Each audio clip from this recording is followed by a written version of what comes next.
Pernah kepikiran nggak, kenapa sih di negara kita yang kaya banget sama flora dan fauna, kita nggak pernah sekalipun nemuin fosil T-Rex? Nah, hari ini kita akan bongkar misteri geologis yang luar biasa ini. Yuk kita mulai. Pertanyaannya kelihatannya simpel, tapi jawabannya rumit. Indonesia itu kan surganya keanekaragaman hayati, salah satu yang paling kaya di dunia. Tapi, ada satu potongan puzzle yang hilang, dan potongan itu besar banget. Di antara semua makhluk hidup yang luar biasa itu, kenapa fosil dinosaurus darat nggak pernah nongol? Coba deh pikirin, kita punya orangutan, harimau, bahkan komodo yang sering disebut naga purba. Tapi kalau kita cari dinosaurus ikonik kayak T-Rex atau Stegosaurus, hasilnya nihil, kosong, padahal di benua lain jejak mereka ada di mana-mana. Aneh kan? Ini benar-benar sebuah teka-teki. Nah, disinilah ceritanya jadi makin seru. Ternyata kehidupan purba itu memang pernah ada di sini. Tapi kuncinya adalah bukan di darat. Fosil yang ditemukan itu justru milik makhluk-makhluk laut. Ini adalah petunjuk pertama kita, petunjuk kunci yang akan membawa kita jauh ke dasar samudra purba. Oke, petunjuk pertama kita ini tersembunyi di tempat yang mungkin gak Anda duga, yaitu di salah satu kekayaan alam terbesar Indonesia, minyak bumi. Dan untuk memahaminya, kita harus luruskan dulu satu salah kaprah yang sangat umum. Banyak banget dari kita yang mungkin mikir, oh minyak bumi kan bahan bakar fosil, jadi pasti dari fosil dinosaurus dong. Kedengerannya logis banget ya, fosil dinosaurus jadi bahan bakar fosil. Tapi ternyata itu keliru. Kenyataannya begini, minyak dan gas atau nama ilmiahnya hidrokarbon itu bukan dari dinosaurus. Sumber aslinya itu justru dari jutaan, bahkan miliaran organisme laut yang super kecil, kayak plankton dan alga. Waktu mereka mati, jasadnya tenggelam ke dasar laut, tertimbun lumpur, dan selama jutaan tahun, karena tekanan dan panas yang luar biasa, mereka berubah jadi minyak dan gas. Nah, ini dia intinya. Kalau sumber energi fosil kita datang dari kehidupan laut, artinya cuma ada satu kesimpulan logis. Pada zaman dinosaurus berjaya, sebagian besar wilayah yang sekarang jadi Indonesia ini sama sekali bukan daratan. Wilayah ini adalah dasar lautan.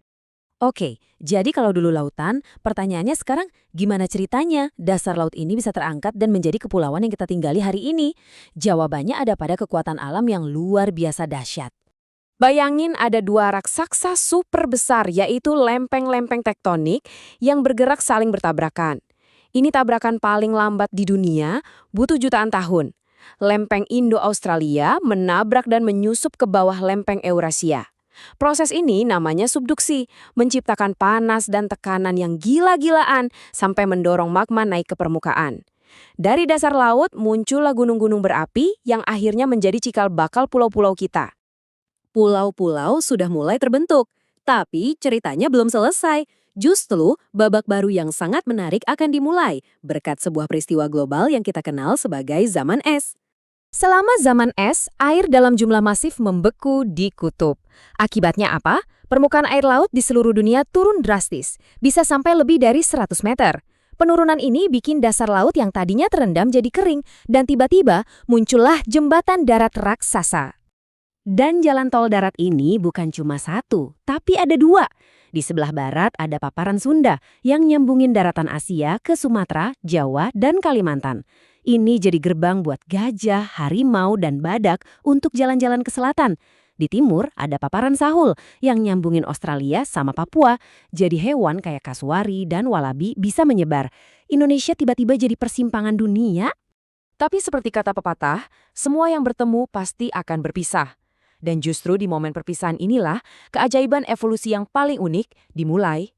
Zaman es akhirnya selesai, suhu bumi menghangat, es di kutub mencair, dan air laut pun naik lagi. Jalan-jalan tol darat yang tadinya ramai itu pelan-pelan tenggelam. Dan hewan-hewan yang lagi asyik bermigrasi, tiba-tiba mereka terjebak, terisolasi di pulau-pulau yang baru terbentuk. Nah, terjebak di pulau itu punya konsekuensi. Sumber makanan jadi terbatas, ruang gerak juga sempit. Dalam kondisi seperti ini, alam punya solusi yang cerdas. Lebih baik jadi lebih kecil biar irit energi. Fenomena inilah yang kita kenal sebagai dwarfisme pulau. Contoh paling keren dari fenomena ini adalah stegodon, kerabat purba gajah. Di daratan Asia, ukurannya raksasa. Tapi fosil stegodon yang ditemukan di Pulau Flores, ukurannya jauh lebih kecil. Kira-kira cuma sebesar kerbau. Ini adalah bukti adaptasi yang luar biasa terhadap lingkungan baru yang terbatas. Tapi ada loh wilayah yang dari dulu memang nggak pernah nyambung kemana-mana, bahkan saat zaman es sekalipun. Namanya Wallacea. Pulau-pulau seperti Sulawesi dan Flores ini dipisahkan oleh palung laut yang super dalam.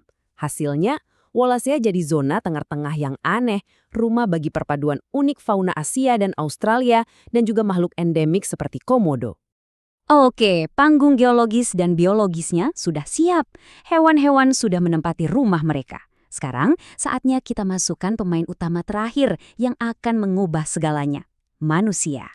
Manusia pertama datang ke wilayah ini lewat jalan tol zaman es juga puluhan ribu tahun yang lalu. Sama seperti hewan, mereka pun terisolasi saat lautan naik. Tapi, ribuan tahun kemudian, datanglah gelombang migrasi baru yang revolusioner. Mereka adalah bangsa Austronesia dan mereka tidak datang dengan berjalan kaki, melainkan dengan perahu. Kemampuan berlayar ini benar-benar mengubah permainan. Lautan yang tadinya menjadi tembok pemisah raksasa, kini justru menjadi jalan raya penghubung. Dengan teknologi perahu mereka, bangsa Austronesia menyatukan kembali pulau-pulau yang telah dipisahkan alam, menciptakan jaringan perdagangan, menyebarkan budaya, dan meletakkan fondasi bagi peradaban Nusantara. Jadi, disinilah semua kepingan puzzle menyatu. Misteri kita terpecahkan. Kenapa tidak ada T-Rex di Jawa atau Triceratops di Sumatera? Jawabannya sesederhana ini. Karena saat mereka hidup, daratan Indonesia, belum ada. Yang ada hanyalah lautan dalam. Perjalanan yang kita telusuri ini benar-benar epik kan? Dari dasar samudra, menjadi pulau-pulau vulkanik, lalu terhubung oleh zaman es, terpisah lagi oleh pemanasan global, dan akhirnya disatukan kembali oleh kecerdasan manusia. Sejarah Indonesia itu benar-benar tertulis dalam geologinya.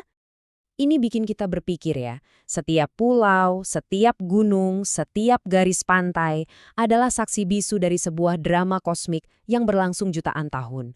Jadi, lain kali Anda melihat peta, coba tanyakan, cerita menakjubkan apa lagi yang sebenarnya tersembunyi di baliknya?